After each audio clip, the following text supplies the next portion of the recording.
Haunted grave sites, blood-soaked battlegrounds, and a ghostly carriage await on this exploration of New York's iconic Greenwood Cemetery. Are you ready to get started?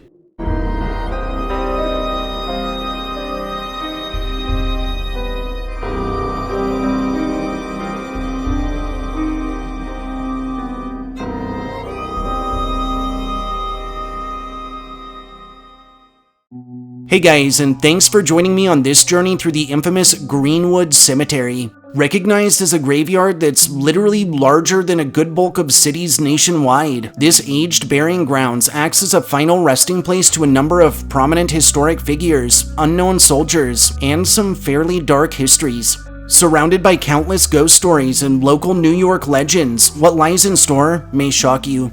Let's jump right in.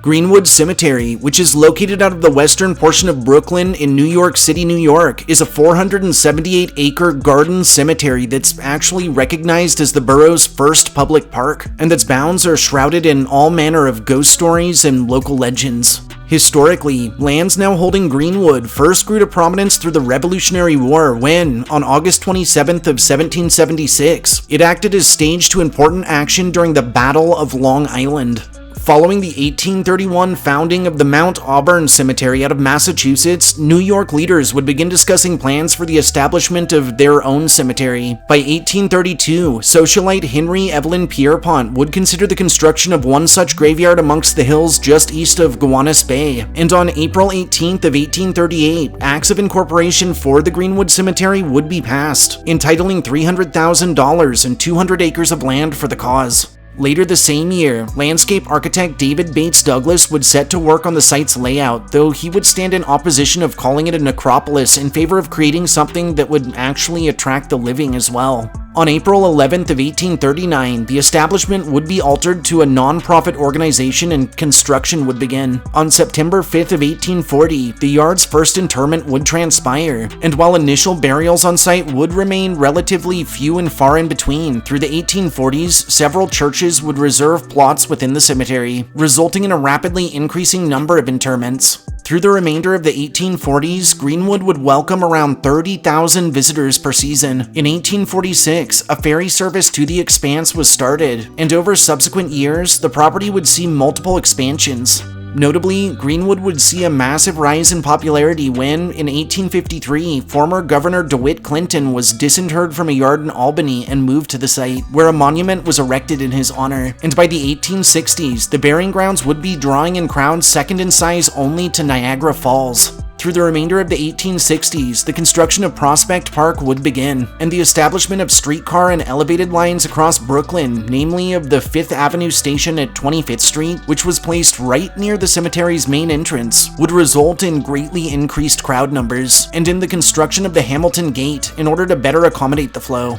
Incidentally, a number of florists and greenhouses were opened around Greenwood's perimeter, including that of the Weir Greenhouse, which is now recognized both as a city landmark and listed on the National Register of Historic Places. Through the remainder of the 19th century, Greenwood's grounds would welcome a slew of additional improvements and expansions. In 1876, a Civil War soldier's monument was dedicated at the highest point in Greenwood, which incidentally is also the highest natural point in Brooklyn. And later the same year, on December 5th of 1876, the Brooklyn Theater fire would claim the lives of around 278, resulting in 103 of its unidentified victims being interred in a common grave within the cemetery, and in the construction of an obelisk near the main entrance to mark their burial site. The start of the 20th century would mark further expansions and upgrades to Greenwood. In 1913, the cemetery's chapel was completed under Warren and Wetmore. In 1915, the 20th Street entrance was realigned to connect with 9th Avenue and Prospect Park West. By 1916, the expanse toted over 325,000 burials, and through the remainder of the decade, the yard would start to fall into disrepair, resulting in the 1920s in dead tree removals, rotary pavings, and other restoration efforts.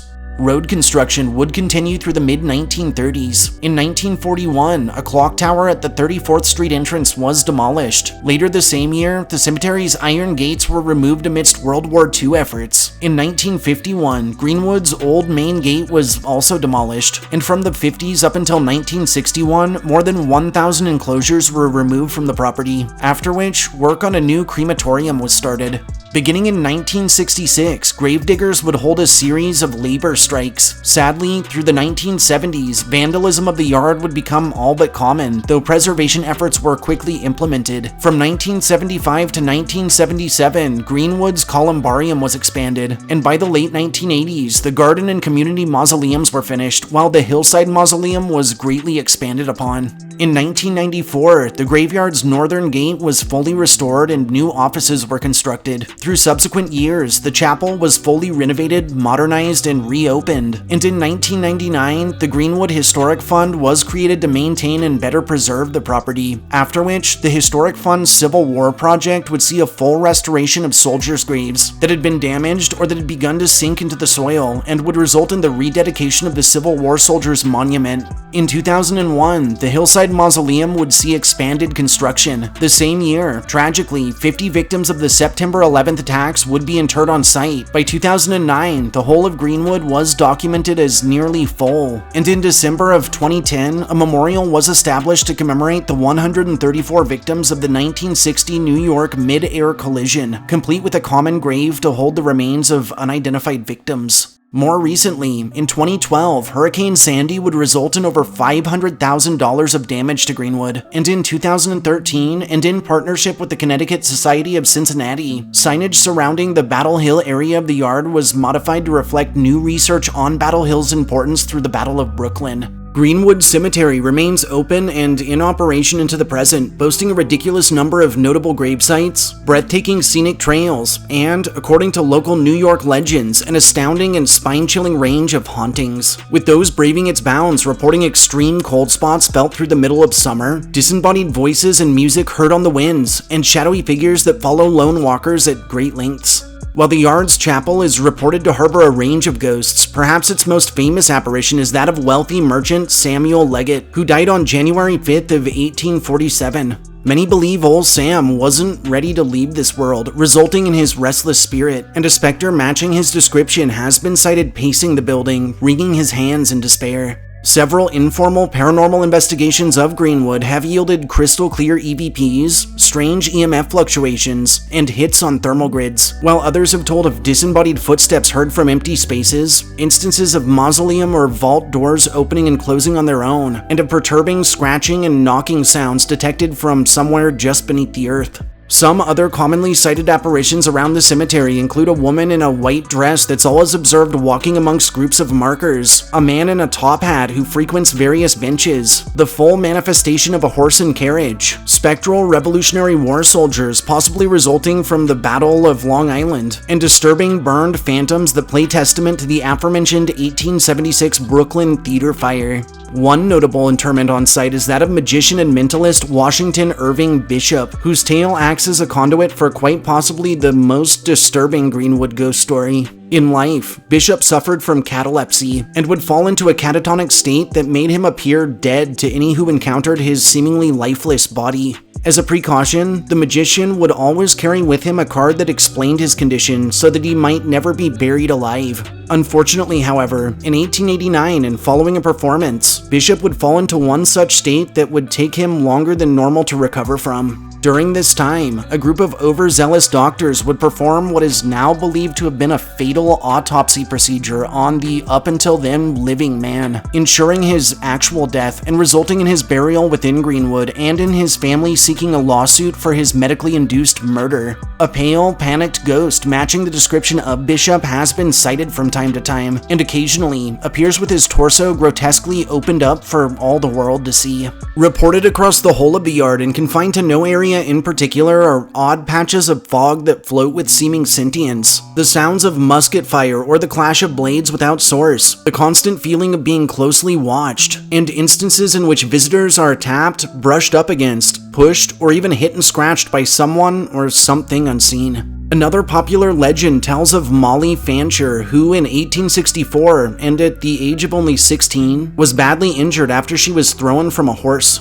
Just a year following, she would suffer another accident which damaged her spine at the hands of a carriage, resulting in her eventual collapse and in her confinement to bed for the remainder of her 50 years or so. Notably, Molly would go completely blind and would slip in and out of what some called psychic trances, during which times she was allegedly able to predict things regarding people's lives and futures. Today, Molly's remains are interred at Greenwood, and many still visit her grave, where it's told her spirit manifests often to offer insight or knowledge to those in search of answers. Additional phenomena experienced across Greenwood include phantom wafts of perfume, cologne, and tobacco smoke, encounters with apparitions that appear so real that those who run into them think them visitors before turning to find that they've vanished, and instances of personal effects that go missing and that are later found on certain graves or even within catacombs or tombs. And near the columbarium, many have told of the ghostly sounds of hundreds of voices heard wailing through the middle of the night. A final Greenwood story tells of one Mary Howe, another psychic who, in life, went into deep trance-like states, during which it's claimed that she could help visitors communicate with the dead.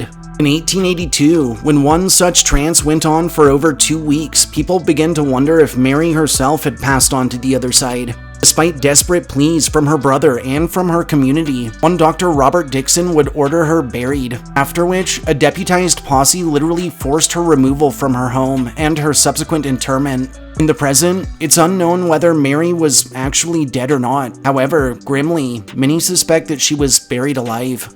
To date, her spirit has been sighted right around her own grave, looking either confused or mournful, and has even been known to move her lips silently, as if trying to communicate with the living for moments before fading away. With its intriguingly dark history and impressive array of associated ghost stories and purported paranormal occurrences, the Greenwood Cemetery stands as a unique place where the realms of the living and of the dead merge, and where all who visit are transported to a territory in which the veil between our world and the next is paper thin.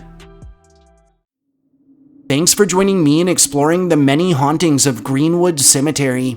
If you enjoyed hearing my histories and ghost stories, subscribe to my channel, throw this upload a like, and share me with anyone you feel could use a good scare.